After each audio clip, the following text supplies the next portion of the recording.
Bienvenue sur Top Invest, la chaîne des top d'investissement. Ici, on parle essentiellement d'entreprises de qualité. Avons-nous une opportunité d'investissement sur Aéroport de Paris? C'est la question à laquelle on va essayer de répondre en se basant sur l'état financier de la compagnie. Je rappelle que ceci représente uniquement mon point de vue et non un conseil d'investissement. Et comme d'habitude, je me réserve le droit de me tromper. Donc, ADP, on en a parlé plusieurs fois ici. J'ai toujours trouvé cette compagnie. C'est une belle entreprise, mais là, je l'ai toujours trouvé assez chère. Donc, aujourd'hui, on voit que l'action pointe vers le sud. On aime bien ça.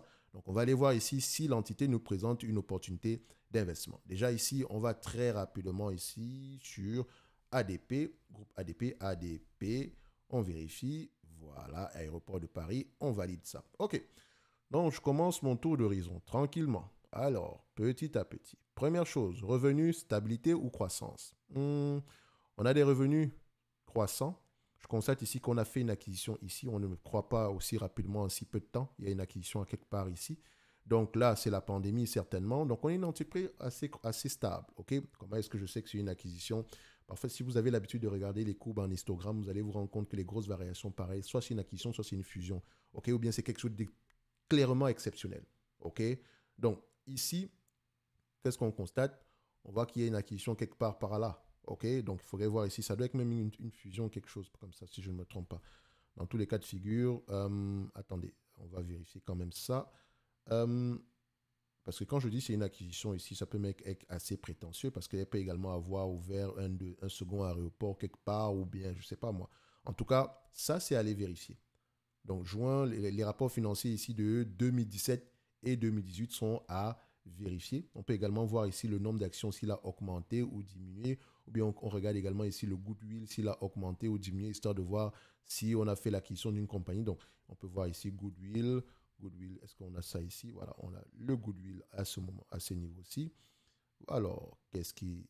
Voilà, donc c'est clair qu'il y a une acquisition quelque part ici. Il a clairement augmenté littéralement. Alors, on continue néanmoins. Première chose, revenu, c'est croissant, ça va. OK? C'est bien d'aller regarder la croissance moyenne du revenu, etc. Mais ça reste une information supplémentaire ici. C'est-à-dire que l'entreprise est en croissance, mais la question à se poser, c'est pourquoi? Et est-ce que ça va continuer? Il ne faut pas juste extrapoler et se dire que, oh, on a eu 20% de croissance l'année prochaine et de grandes chances, si ça continue, voilà ce qu'on aura. Non, il n'y a pas de si ça continue. Il ne faut jamais être certain de la croissance. C'est pour ça qu'il faut s'intéresser au secteur en lui-même. Qu'est-ce qui pousse les entreprises comme ADP à avoir de la croissance? C'est ça la bonne question.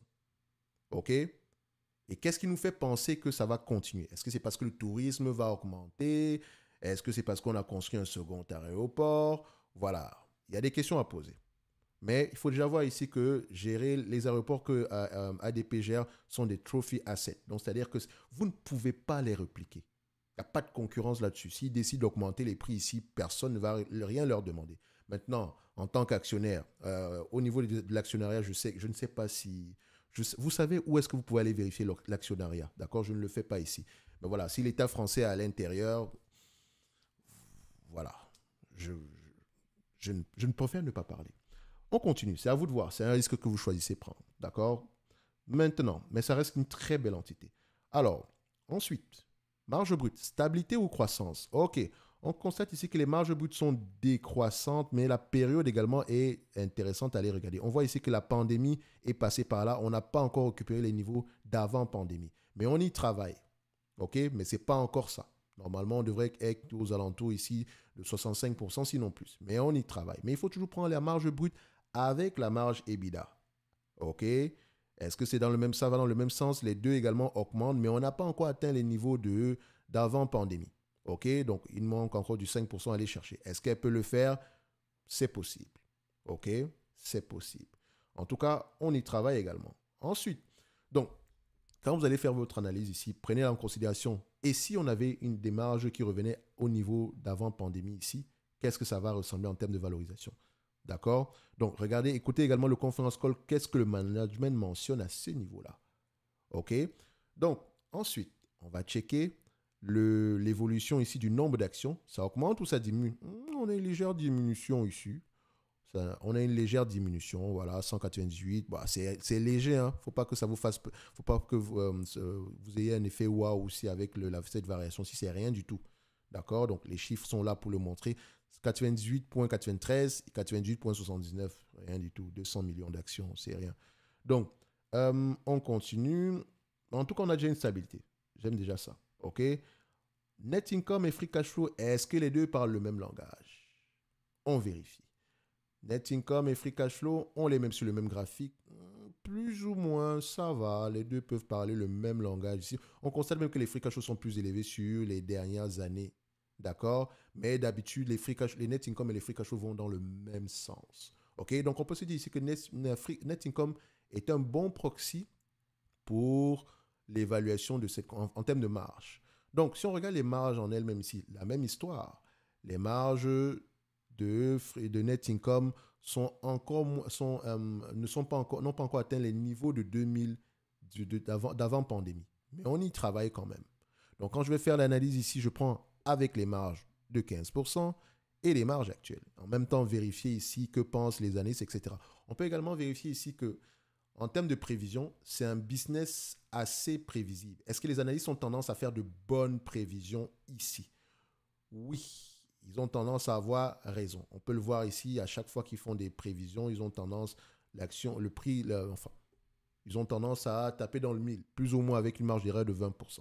Et ça veut également dire qu'ils sont optimistes pour le futur. C'est tout ce que ça veut dire, hein, en réalité. Ils sont optimistes pour le futur.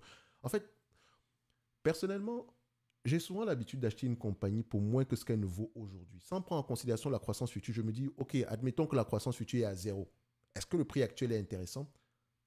Si bien sûr le business model a du sens, OK? Est-ce que le prix actuel est intéressant? Donc, ce qui veut dire que si croissance future il y a, ce n'est que du bonus, OK? Et vous pouvez également rajouter de la croissance ici, mais quand on rajoute de la croissance, il faut également aller regarder derrière. Il faut comprendre les drivers de cette croissance-là. Parce que quand on prend l'entreprise en état stationnaire, on sous-entend que ce qui s'est passé les années précédentes va au moins continuer dans les années futures. Pas plus, pas moins. C'est ce que ça veut dire. OK? Donc, on continue. Maintenant, j'aurais pu prendre l'évaluation ici parce que cette compagnie-ci, c'est clairement le genre d'entreprise qui peut s'échanger à 20 fois les bénéfices. Pourquoi? Un, elle a des actifs, enfin, même pas un. La raison principale, c'est parce qu'elle a des actifs qui ne peuvent pas être répliqués. Vous imaginez faire concurrence à un aéroport? C'est pas comme ouvrir un magasin ou bien un restaurant. D'accord? Dans la même rue, on ne peut pas avoir deux aéroports. Vous ne pouvez pas. OK? Donc, une fois qu'en plus de cela, l'aéroport est situé où? Dans quelle zone? Dans quel pays? Ce pays-là, est-ce qu'il est touristique? Parce que le tourisme favorise littéralement ici l'augmentation de l'utilisation ici élevée des aéroports. OK? Donc, si vous allez construire un aéroport international au fin fond du Cameroun, je ne sais pas qui, enfin, de la même envergure que, je ne sais pas moi, disons à Orly, on va le dire comme ça, est-ce que ça va fonctionner? Je ne pense pas. Le tourisme n'est pas aussi élevé que ça. Ce n'est pas qu'on n'a pas des choses à voir chez nous, mais vous comprenez ce que je veux dire. OK? Non, ça se chiffre en termes de millions, alors qu'en France, ça se chiffre en termes de dizaines de millions. Juste pour le tourisme. OK? Alors, on continue. En termes de valorisation, ça va donner quoi? Très rapidement ici, vu la qualité des actifs, il y a de grandes chances qu'on paye 10 fois les bénéfices. Et le marchand en lui-même, il a l'habitude de payer une vingtaine de fois. Certains ont même payé 25 fois, 27 fois les bénéfices. J'ai du mal à payer ces niveaux-là, mais voilà. Elle peut s'échanger entre 20 et 25 fois. Les taux d'intérêt également augmentent. Quand les taux d'intérêt également augmentent, il y a une revalorisation des choses. OK? Donc, si on se dit ceci, en date d'aujourd'hui, par rapport aux bénéfices actuels, à 20 fois, si l'entreprise s'échange à 20 fois les bénéfices, on peut avoir à peu près un prix aux alentours de 109 dollars. Avant la dette, bien sûr. Toujours aller vérifier ici. Est-ce qu'on a vérifié la dette? Non, on n'a pas vérifié la dette. Mais Thierry, qu'est-ce que tu fais? Va vérifier la dette. C'est important. Dette nette, tu EBITDA. Qu'est-ce qu'on obtient? 4,2 fois les EBITDA. Et on n'a pas encore retrouvé le niveau d'EBITDA d'avant pandémie. Donc, ça peut encore diminuer. En moyenne, ici, on est aux alentours de 3 fois les EBITDA. OK? Donc, ici, on peut se dire que la dette nette est en dessous de 5, c'est assez correct. La dette nette maintenant, en termes de volume, est-ce qu'elle augmente ou diminue? Cette dette nette-là augmente. Pourquoi est-ce qu'elle augmente? C'est également la question qu'il faut se poser. Pourquoi est-ce qu'on a une accélération sur ces dernières années-ci? Et qu'est-ce que le management compte faire par rapport à ce niveau de dette? Mais ça ne veut pas dire que la dette n'est pas tenable. OK? Donc, pour la valorisation, je vais prendre deux hypothèses. L'hypothèse stationnaire, 20 fois les bénéfices, c'est 109 dollars ici, moins la dette nette. J'enlève toujours la dette nette, d'accord? Donc, j'aimerais l'acheter ici sans prendre en considération la dette nette, mais on voit déjà ici que c'est un 5% de rendement, n'est-ce pas? Pour ceux qui savent de quoi je parle, 5% de rendement des bénéfices par rapport aux bénéfices slash free cash flow. D'accord? EPS yield ou free cash flow yield. D'accord? Pourquoi? Parce que par rapport à ça, à partir de là, je pourrais à peu près voir si le dividende est safe ou pas. D'accord? On constate ici que on a une dette nette de 72,90. 72,90, c'est beaucoup, hein? 72,90 de dette nette. Attendez, on a une valorisation ici à combien? Est-ce que le nombre d'actions est stable ici?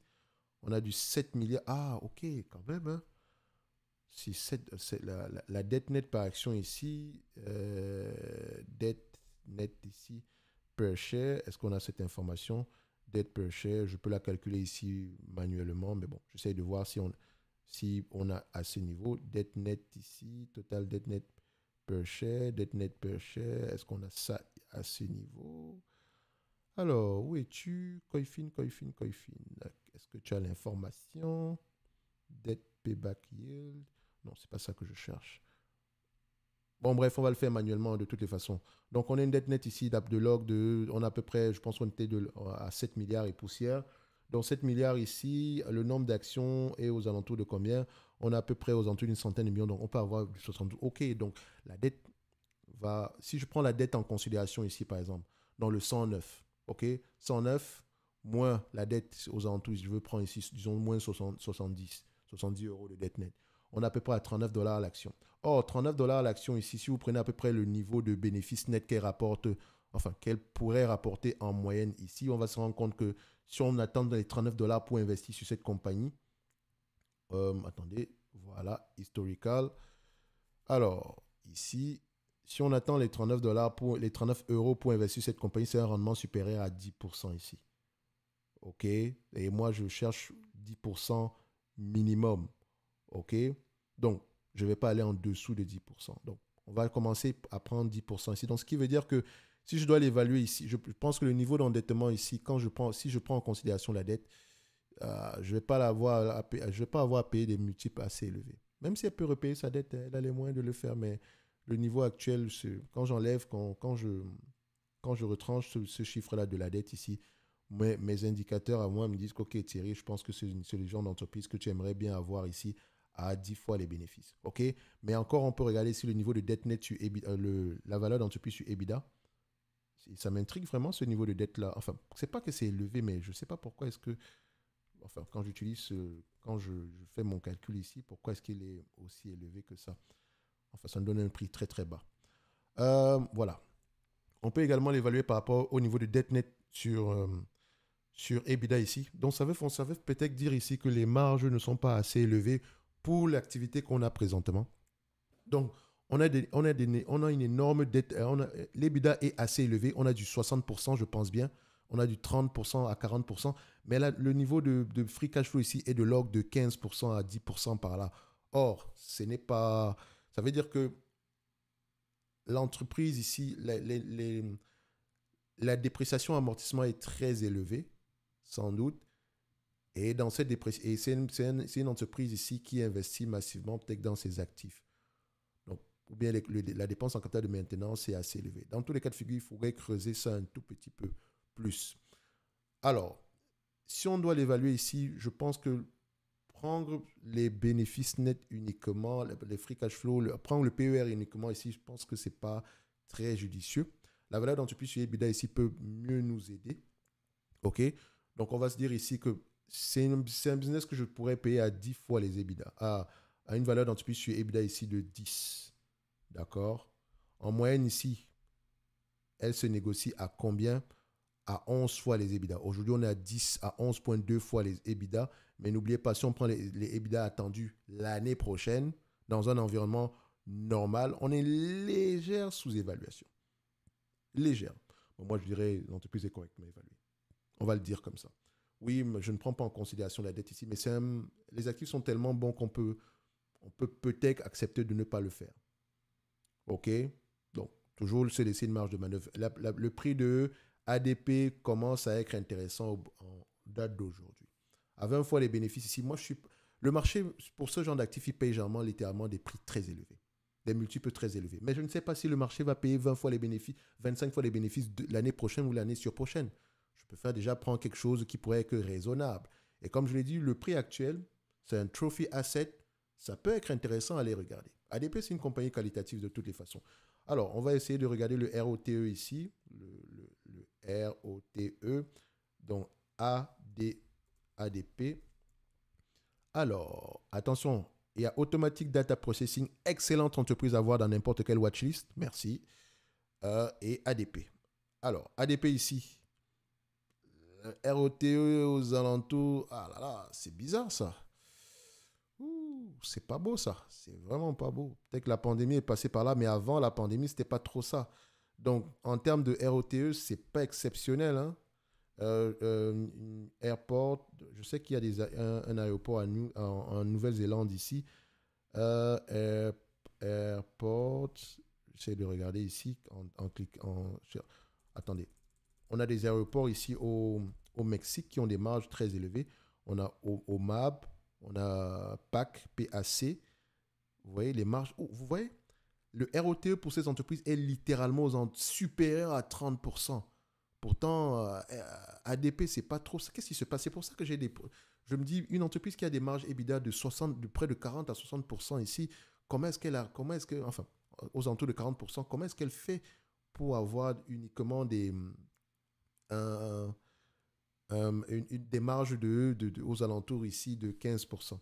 Pourtant, quand vous comparez une entité ici au Mexique, le coût du travail est moins élevé, on s'entend, c'est du 30% par là. OK, je pense que cette compagnie, il y a quelque chose à faire au niveau de pourtant, le niveau de marge brute est peut-être c'est à peu près la même tendance. En tout cas, il ne faut pas souvent faire 1 plus 1 égale, il ne faut pas souvent comparer, c'est pas le même coût du travail en Amérique du Sud par rapport à l'Europe. Donc, faites attention également ici à ne pas faire ce genre de distinguo-là. Faites attention. Je sais qu'il y a un aéroport ici à Sydney, en Nouvelle-Zélande qui se comporte très bien. J'oublie le nom de la compagnie, malheureusement. Mais bref, moi je dirais que simple, hein, au prix actuel, ADP est correctement évalué. La dette, tout ici, pour moi, ici, le seul problème ici, c'est je ne dirais pas la dette ici, mais voilà. Je ne sais pas pourquoi est-ce qu'elle a des marges aussi peu élevées par rapport aux entités dans son industrie. Bref, pour ceux qui voudraient investir ici, je pense que c'est intéressant de commencer à creuser sur ADP. OK? Je ne pourrais, franchement, ça pourrait être assez intéressant à aller regarder. Mais bon, les free cash flow également ne suivent pas souvent, mais elle arrive à s'autofinancer et peut-être qu'elle a un programme d'investissement ici. Est-ce que ça marche, etc. En tout cas, il y a des questions à poser en supplément. En termes de dividende ici, ce dividende-là, il est safe du point de vue bénéfice net, mais en termes de free cash flow ici, il ne paye jamais une grosse partie de ce qu'il gagne ici en dividende. Hein. Donc, il ne lui reste pas grand-chose pour rembourser la dette. Donc, il faudrait questionner ici la politique d'allocation du capital. Donc, il y a des questions à les poser en supplément. Bref, vidéo de 10 minutes qui se transforme en 20 minutes. Ici, il faut que j'arrête. Je pense qu'on a à peu près répondu à toutes les questions. Un like, un abonnement, un commentaire, ça fait toujours plaisir. N'oubliez pas, pour ceux qui veulent recevoir ici des analyses sectorielles avec une vue nord-américaine, bien sûr. Donc, pour ceux que ça intéresse. Mais ce n'est pas parce que c'est une vue nord-américaine que ça ne peut pas s'appliquer sur les compagnies européennes. Parce que la plupart des entités nord-américaines sont internationales. Donc, ça peut avoir un impact également sur votre entité qui est uniquement basée en Europe. Donc, on a l'hôtel et casino, on a la publicité, édition, loisirs et production, donc pétrole upstream, d'accord? Donc, c'est à partir de lundi, vous recevez lundi, mardi, mercredi, jeudi et vendredi, c'est déjà programmé. OK? Si vous voulez les recevoir, le lien est dans la description de la vidéo, c'est gratuit. OK? Je le mentionne juste ici parce que si vous vous abonnez mardi, vous ne recevrez pas ce qui a été envoyé précédemment. OK? C'est le principe même de la newsletter, donc il faut être là aujourd'hui. En tout cas, un like, un abonnement, un commentaire, ça fait toujours plaisir et on se donne rendez-vous sur la prochaine vidéo. C'est peut-être le moment de se concentrer un tout petit peu sur Aéroport de Paris. De toute façon, en date d'aujourd'hui, cherchons uniquement la qualité. C'est une belle entreprise, qualitative, mais on a des questions supplémentaires à poser quand on va lire les rapports financiers ainsi que écouter les conférences calls. Moi, je ne vais pas le faire. Hein. Je n'ai pas le temps pour aller lire ça. D'accord? Merci.